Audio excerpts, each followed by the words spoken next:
Bonjour à vous, camarades et citoyens, camarades et citoyennes. Alors, je dois vous dire quelque chose qui me vient du plus profond du cœur. Les religions ne sont pas sacrées. Alors, ces mots-là sont les miens, mais fort heureusement, pas seulement les miens. Vous savez, il y a quelque temps, j'avais présenté un article du journal des jeunesses communistes du MJCF, euh, avant-garde, hein, même si je ne pense pas que le MJCF soit l'avant-garde du prolétariat.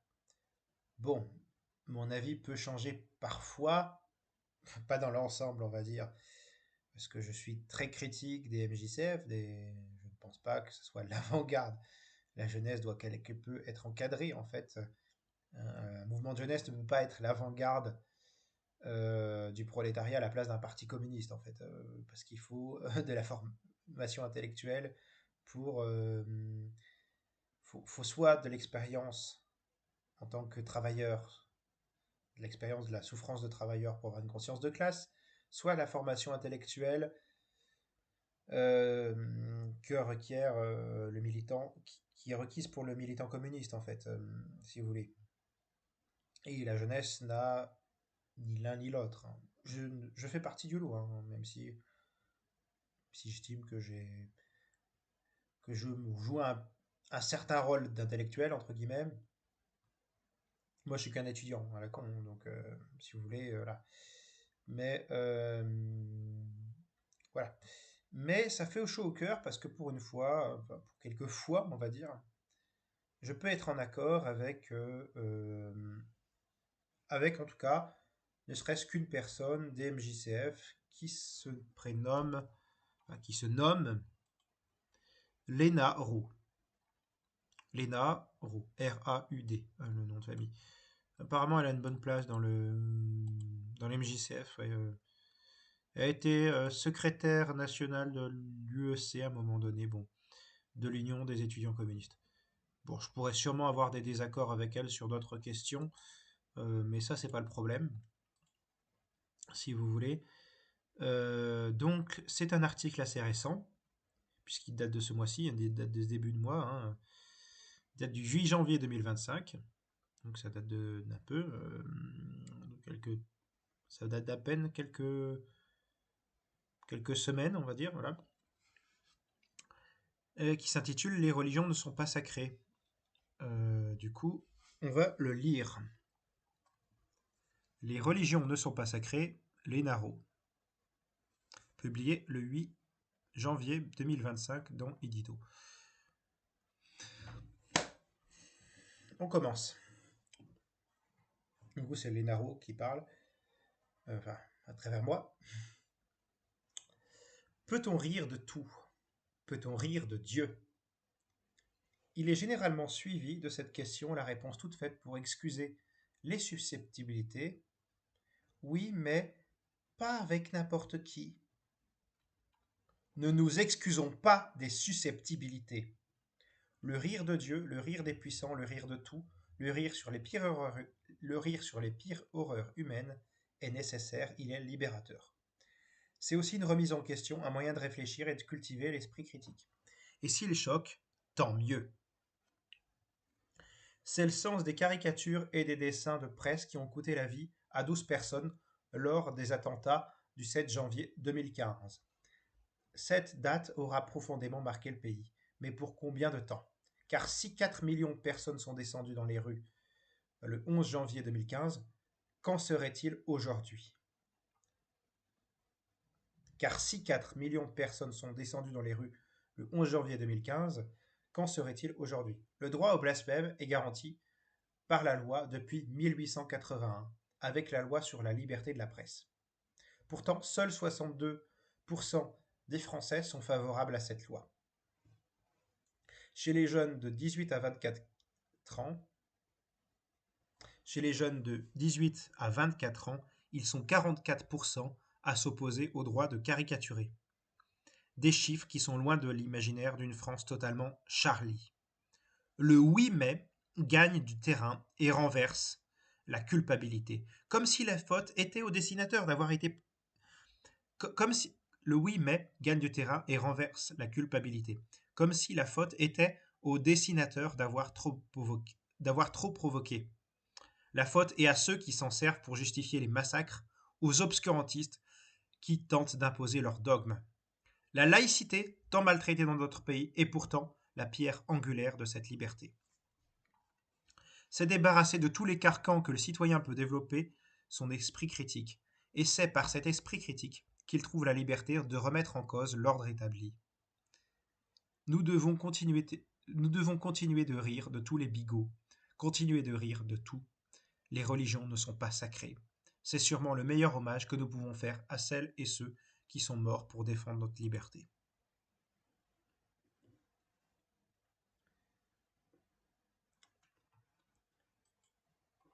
Les narros. Là, vous savez, j'ai limite envie, je suis à deux doigts de dire que j'aimerais claquer tout mon pognon pour offrir une montagne de chocolat, de fleurs, une grosse bague en or avec des diamants et tout le tintouin, et même le traiteur, et de dire Lénaro, épouse-moi. Je plaisante, hein, je plaisante à moitié. J'exagère, j'exagère de peu parce qu'en fait, si vous voulez, évidemment, je vais pas demander un mariage de Lénaro et je vais pas claquer de l'argent que j'ai pas forcément. Voilà, non, je pose pas. Voilà, je suis pas quelqu'un de riche, moi. Mais je vais. Mais c'est quelque part euh, comme en amour, hein. C'est pas le, c'est pas pour draguer une Lénaro, hein, vous inquiétez pas. Je vais pas, je la connais pas de Lénaro. Mais si vous voulez, l'émotion est intense parce que ça, c'est la perle rare. Je déconne à moitié, mais il n'y a pas, il y a pas un mec à gauche qui aurait les baloches, qui aurait le courage, la moitié, le quart, même le quart, le tiers de millionième de ce que vous voulez de courage de Lénaro ici, dans l'ensemble. Je parle, moi, les religions, je les affronte ouvertement. Hein, je méprise ouvertement l'opium du peuple. Hein, moi, je suis resté fidèle à la gauche bouffeuse de curé. Mais il n'y a pas beaucoup de gens qui, aujourd'hui, à gauche, sont capables de tenir le discours de Léna Rose. Hein. C'est pas pour déifier et dire que c'est pour me prosterner devant Léna Rose. Loin de là. Hein. Je pourrais sûrement avoir des désaccords avec plein de questions, peut-être sociétales, géopolitiques, économiques, institutionnelles. Je ne sais pas toutes les positions de Lénaro. Ce que je sais, ce que je connais, c'est cet article. C'est cet article sur lequel elle est tout à fait pertinente. Sur lequel elle est tout à fait pertinente, en fait. Bon, je pourrais avoir des points d'accord économiques, en supposant que si elle est au JC, eh bien, comme moi, elle est pour le collectivisme, si vous voulez. Euh, Qu'elle est contre le capitalisme. Bon. Il n'y a pas beaucoup de gens aujourd'hui qui, comme elle, à gauche, sont capables de dire merde aux islamistes, de dire merde aux cathotradis, de dire merde à tous ces gens-là, et de dire en bloc que ceux qui veulent censurer la critique des religions, on les emmerde. Hein. Normalement, un communiste sérieux est d'accord avec Marx sur le fait que la religion est l'opium du peuple. Il n'y a pas, comme dit Lénaro, de oui mais. Hein. Si vous voulez,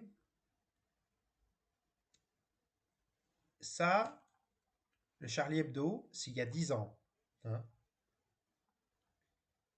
Charlie Hebdo. Donc voilà, elle a fait un hommage ce 8 janvier de cette année, avec un jour près des 10 ans de massacre de Charlie Hebdo.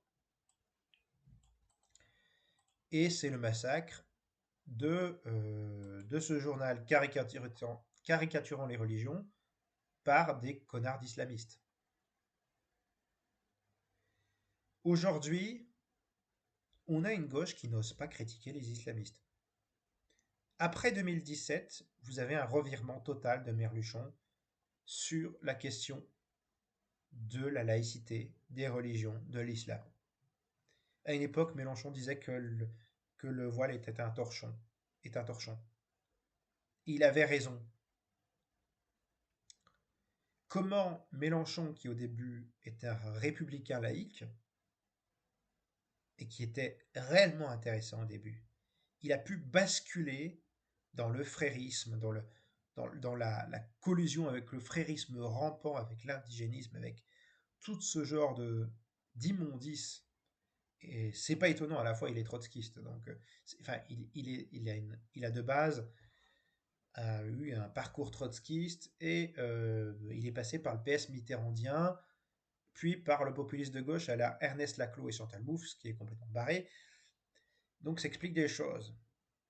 Mais il y a aussi le fait qu'il n'a pas le courage de défier l'islamisme. Il n'a pas, c'est-à-dire que Mélenchon est un mec, Lénaro est, est une femme, mais la personne qui a des baloches, pour filer la métaphore, c'est pas Mélenchon, c'est Lénaro ici. Hein. Il a moins de baloches qu'une femme. C'est pas pour dire que les femmes n'ont pas de courage du tout. Enfin, il y a des femmes qui ont beaucoup plus de courage que des hommes. Mais c'est juste pour servir la métaphore, si vous voulez. Mais là, on a Mélenchon qui est un lâche. Et Lénaro qui est une femme courageuse. Courageuse parce que peu de gens aujourd'hui à gauche défendent sa position. Moi, je défends une position très très critique des religions. Je ne considère que c'est pas qu'on a que d'être passé d'une gauche bouffeuse de curé à une gauche lèche-botte avec les imams, c'est problématique. L'obscurantisme, qu'il soit chrétien ou islamique, c'est la même merde. N'en déplaise à la fraude insoumise, pardon, euh, la France islamiste, les fréristes intersectionnels, parce que, et les filles, c'est ça, hein. C'est du sociétal, on va parler des trucs LGBT, du féminisme. À côté de ça, on va mettre de l'indigénisme qu'on va faire passer pour de l'antiracisme, alors que ces gens-là ont une vision du monde racialiste. Plus, on y met de la collusion avec l'islamisme au nom de la lutte contre l'islamophobie et tous les trucs en phobie que vous pouvez avoir, hein, parce que ça se multiplie. Phobie, phobophobe, bon bref. Et la critique de la religion, elle est devenue tabou. Hein. Remarquez une chose, c'est que quand on parle de droit au blasphème, quand on parle de liberté de la presse, il y a la loi qui a aboli la censure, qui a permis la liberté de la presse, les lois qui ont permis la liberté de la presse, qui ont aboli la censure, mais vous avez le phénomène d'autocensure. Et le problème, c'est que ce phénomène d'autocensure, de bien-pensance, il ne vient pas aujourd'hui de la droite, mais de gens qui se disent de gauche. Qui se disent de gauche, parce que ça n'a rien à voir avec les valeurs historiques de la gauche. Ça. Hein. Des gens qui se réclament de gauche. Mais bon, c'est la gauche caviar à la base, hein, Mélenchon. Cette gauche caviar qui est devenue démago, qui se prétend populaire, mais qui en fait abuse le peuple. Non seulement elle ne parle plus du social, mais elle parle que du sociétal, essentiellement davantage du sociétal. Elle parle plus des ouvriers, des paysans. Elle les méprise même carrément. Hein. Non seulement elle se plie à l'Union européenne et à l'OTAN, consensus mou vis-à-vis du capital, mais elle va jusqu'à se devenir la serpillière des islamistes. Et là, nous avons Lénaro qui, je ne sais pas si elle en est consciente quelque part, mais par rapport à ce qu'est aujourd'hui la gauche hégémonique, ce qui est hégémonique à la gauche, elle tape un peu le pied dans la fourmilière. il n'y a pas beaucoup de gens qui seraient capables de dire les choses comme elle. Beaucoup de gens sont dans le oui mais. Et je suis content qu'il y ait une Lénaro pour dire il n'y a pas de oui mais. Il n'y a pas à s'excuser de critiquer la religion. Alors elle le fait sur la question du rire, sur la question de la légèreté. Il y a des critiques plus profondes, plus poussées, plus aiguisées, plus scientifiques de l'islam, par exemple. Hein, par exemple, ou du christianisme, ou du judaïsme, ou du bouddhisme, ou tout ce que vous voulez en isme de religion. Vous pouvez même chercher le shintoïsme. Enfin, en tout cas, dans les religions abrahamiques, particulièrement, c'est salé.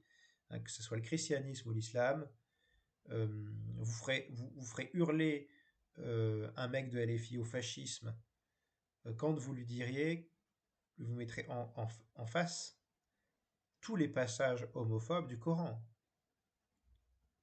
C'est pareil dans le christianisme, évidemment. D'un côté, soit on a aujourd'hui une gauche qui fait copain-copain avec les islamistes, soit on a une droite qui fait copain-copain avec les cathotradis. Aux États-Unis, c'est une droite qui est proche des idées chrétiennes évangélistes, du protestantisme évangéliste.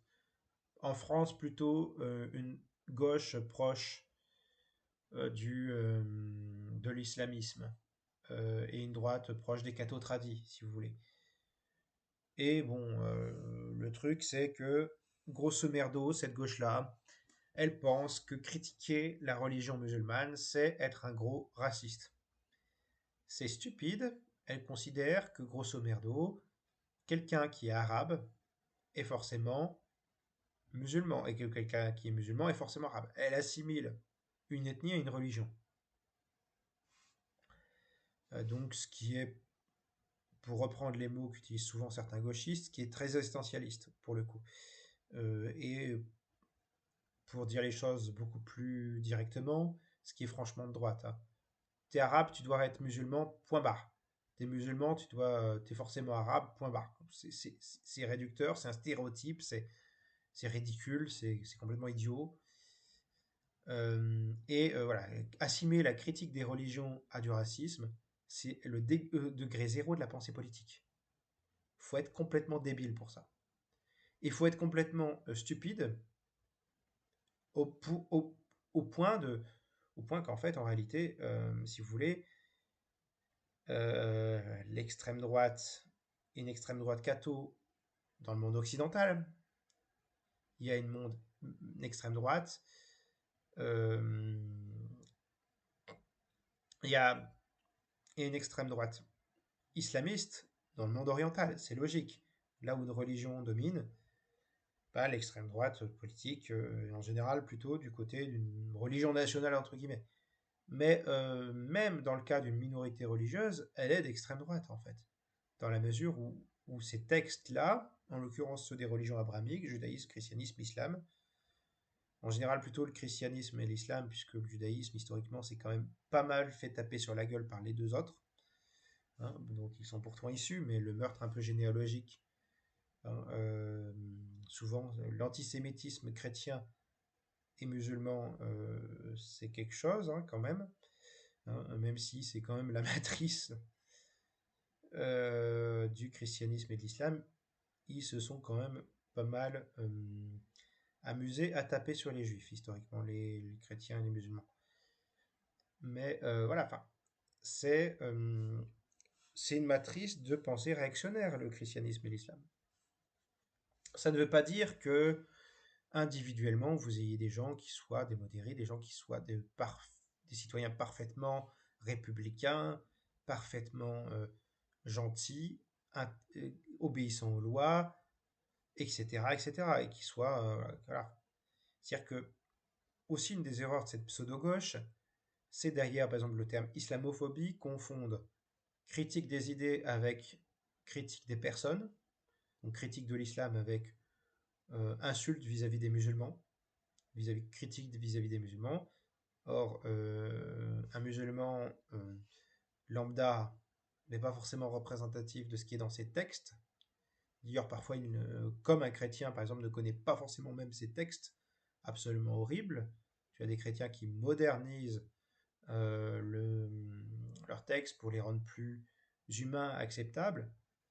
Pareil pour du côté musulman, en fait. Euh, Parce que, voilà, enfin, par exemple, la pédophilie de Mahomet, euh, la péophilie de Mahomet, hein, la question de Aïcha, un musulman occidental, je vais dire occidental, oui, dans les pays occidentaux, ou il y a un pays non chariatique en tout cas, eh bien, un musulman habitué à des valeurs plutôt modernes, plus civilisées, peut-être un musulman chinois, enfin, ce sera pareil, mais plus habitué à des valeurs laïques, en réalité, eh bien, humaniste, va condamner la pratique de la éophilie, si vous voulez, de la péophilie de Mahomet. Alors, il va pas pouvoir s'avouer que Mahomet était cela, évidemment. Mais voilà, enfin, parce qu'ils vont adapter. Et derrière le mot islamophobie, il y a une confusion entre critique, euh, outre la critique des personnes et des idées, entre musulmans fanatiques, musulmans intégristes et musulmans modérés. Entre quelqu'un qui veut imposer ses croyances par la force et par le terrorisme, et par la violence, par le meurtre même, et un musulman modéré qui, en fait, se contente juste de vivre sa croyance dans son coin sans vouloir poser le moindre problème à autrui. Entre les deux, il y a les rigoristes qui sont les conservateurs et qui font surtout, qui embêtent surtout leur entourage en fait. Mais il y a des choses qui sont pas forcément acceptables du point de vue du fait qu'ils peuvent être assez réactionnaires, les rigoristes. Mais voilà, par exemple le voile c'est plutôt rigoriste. Mais ça peut mener à de l'intégrisme. Euh, donc voilà.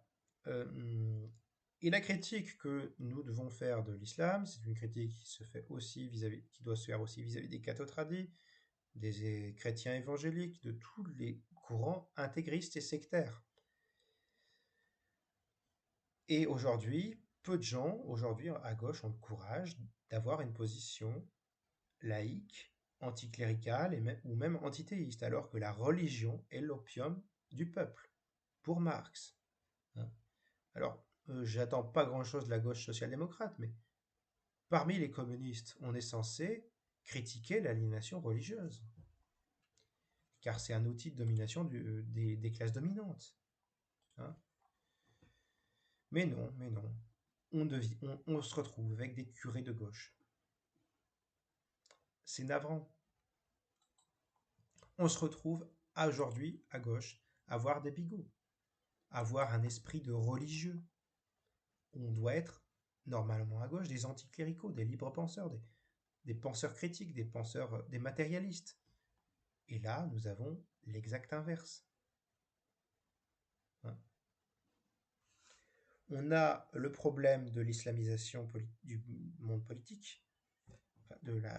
À gauche, on a le problème de l'islam politique, de gens qui cautionnent un certain islam politique. Ça devient problématique. Bon, à droite, c'est pas mieux, on a les quatre tradis, mais il n'y a pas que ça. C'est-à-dire qu'on a une droite qui nous parle d'islamo-gauchisme. Bon, il a existé aussi un islamo-droitisme. Je n'ai pas forcément parlé d'affaires louches entre le RN et l'Arabie Saoudite, ou entre les cimenteries Lafarge et l'État islamique. Tiens, je vais mettre ça dans les sources. Euh, l'affaire Lafarge.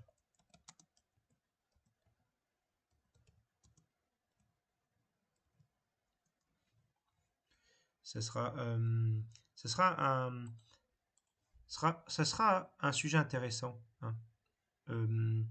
Comment le FN, aujourd'hui RN, qui dit lutter contre l'islamisme, se met à collaborer avec l'État islamique pour faire financer parce qu'un industriel qui est membre du RN avait des cimenteries en Syrie. Euh, je vous mettrai le lien.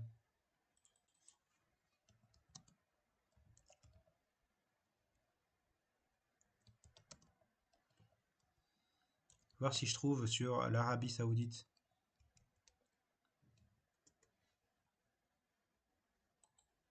Ah non, apparemment. Alors il y a plusieurs sources qui disent que certaines disent que c'est les Émirats, d'autres que c'est l'Arabie Saoudite. Bon, euh, dans les deux cas, c'est très ironique. Ah, c'est vrai qu'il y a des articles qui sont payants, c'est chiant, hein. Mais Émirats, Émirats Arabes Unis, j'ai trouvé, c'est assez marrant en fait, hein. Euh, mais il y a un islamo-droitisme, si vous voulez, là. Mais l'exemple type d'islamo-droitisme, c'est, si vous voulez, l'atlantisme. J'explique. Vous avez des gens qui sont atlantistes et qui disent, ouais, ben nous, on est les Américains, les Américains luttent contre les islamistes, alors que si t'es anti-OTAN, bah tu es du côté des islamistes au nom de l'Iran, je sais pas quoi. Et parce que pro-iranien ou pro-russe, enfin, comme si les Russes ne luttaient pas contre l'islamisme, ou pro-chinois, comme si les Chinois ne luttaient pas contre l'islamisme, hein. D'ailleurs, ils le savent très bien lutter contre l'islamisme au Xinjiang, les Chinois, si vous voulez. Bon, en termes de lutte contre l'islamisme, la meilleure, et contre le christianisme, et contre l'intégrisme chrétien, du coup, le meilleur modèle, c'est peut-être Enver Hoxha en Albanie populaire. Mais bon, Euh, non, j'exagère un peu, euh, mais voilà, on a des gens qui sont atlantistes et qui vous disent, voilà, qui ont un culot pour vous qualifier de pro-islamiste quand vous êtes anti-OTAN.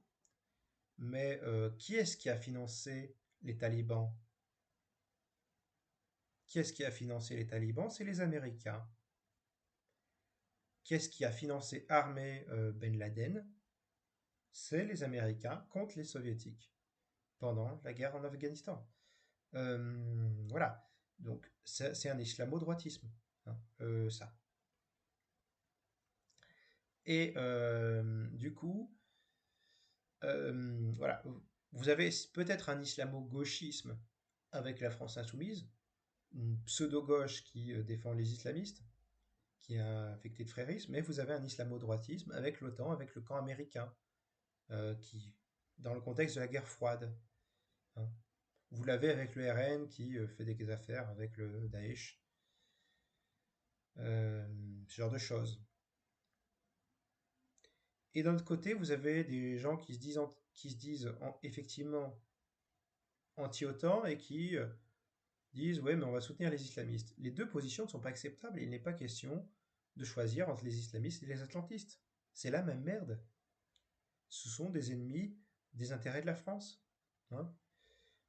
Européistes, atlantistes, islamistes, catho-tradis, ce sont des ennemis des intérêts de la République française et des intérêts de la République sociale en France, de la sociale, du progrès social en France, hein. Et c'est des ennemis du socialisme, hein.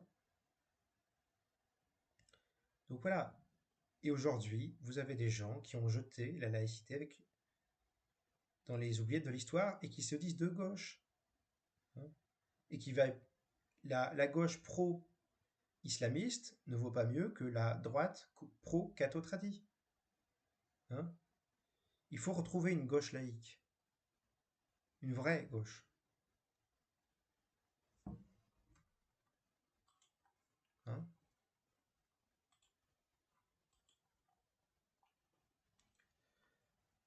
Ce n'est pas possible que cette gauche soit si médiocre.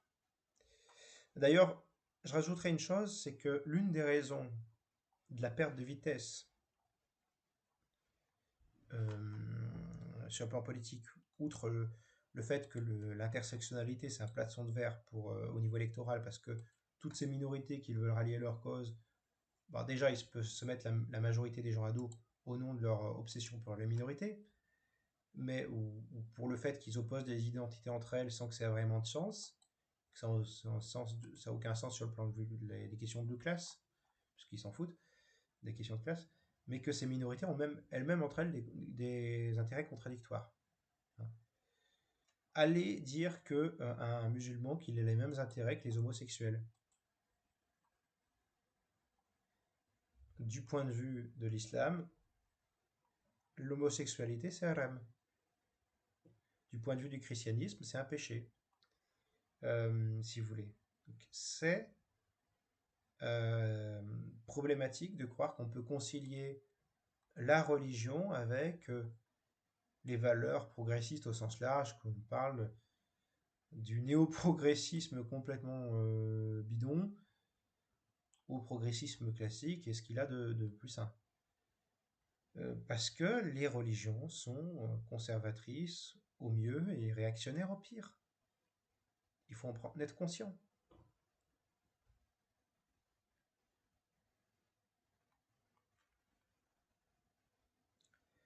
Voilà. Bon, sinon, camarades et citoyens, camarades et citoyennes, comme d'habitude, je vous souhaite de prendre soin de vous. Raison, égalité, camarades, nous vaincrons.